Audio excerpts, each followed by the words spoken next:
In this new series of articles, Tom Topol, passport expert, collector, and author of Let Pass or Die, chronicles the fascinating history of the U.S. passport.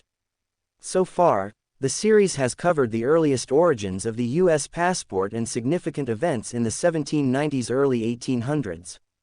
Here, the author covers more milestones in the continuing evolution of the document, such as the first special passport, the introduction of physical descriptions of the bearer, and defining a passport policy.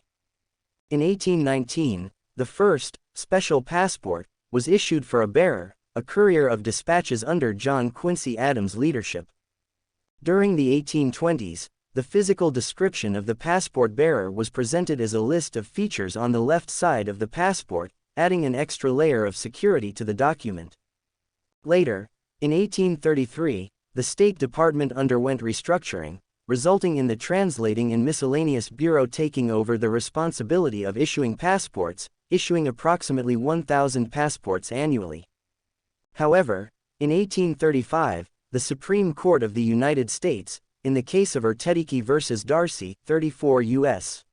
9 Pet. 692, ruled that a passport only provided prima facie evidence of citizenship, highlighting the need for further standardization in passport issuance. In 1838, responsibility for issuing passports was transferred to the Home Bureau of the State Department, and by 1845, the first known circular regarding the passport application process had been issued.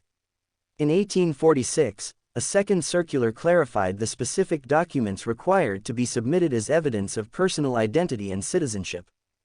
In 1847, in an attempt to standardize passport policy, the Secretary of State noted that free African Americans were issued a special certificate, not a regular passport. In 1850, bearers' age and height became officially required on all passports. The first law that clarified passport policy was passed by Congress in 1856. It specified that passports could only be issued to citizens, and it gave the Secretary of State the sole authority to issue passports. The law also introduced the first passport fee of $1 for passports issued abroad, 11 Stat. 60, Sec. 23, Reverend. Stat. 4075. Furthermore, on August 18, 1856, Congress authorized the Secretary of State and their duly appointed representatives the sole authority to grant and issue passports. These events in the history of passports have laid the foundation for passport issuance and provided the necessary framework to ensure the security and integrity of these essential travel documents. Beginning in August of 1861, strict protocols were implemented for the arrival and departure of individuals at seaports throughout the United States. These regulations mandated the submission of valid passports as a means of verifying one's identity and citizenship. The impetus for these measures was the eruption of the Civil War, which necessitated enhanced scrutiny of individuals entering or leaving the country. Furthermore, as a means of further verifying an individual's allegiance to the United States, the State Department issued a new policy requiring all passport applicants to furnish an additional form of proof in the form of an oath of allegiance. This policy remained in effect for over a century until it was finally abolished in 1973.